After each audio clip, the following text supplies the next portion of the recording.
Tatlong ulo ng tilapia na piniprito. Sa kusina ay may ingay, amoy ay nakakaginhawa. Tatlong ulo ng tilapia sa kawali nag-aalab. Piniprito ng maayos sa mantikay sumasayaw, sizzling na tunog sabik ang bawat tao. Si Tila ang unang ulo may garlicky na lasa, timpladong maanghang sa bawat kagat saya. Si Lapia may asim at alat na balanse. Sa sawsawang suka, lahat ay napapaindak. Si Pia ang huli may crispy na balat, nakatakamang lahat sa bawat sulyap at galaw. Tatlong ulo sa plato, masarap na pagsasama. Sa bawat hapag, kwento'y nabubuo, ligaya.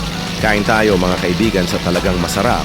Tatlong ulo ng tilapia sa ating hapag, galang. Sa bawat lutong at lasa, saya'y sumisibol. Sa simpleng pagkain, alaalay nagiging buo.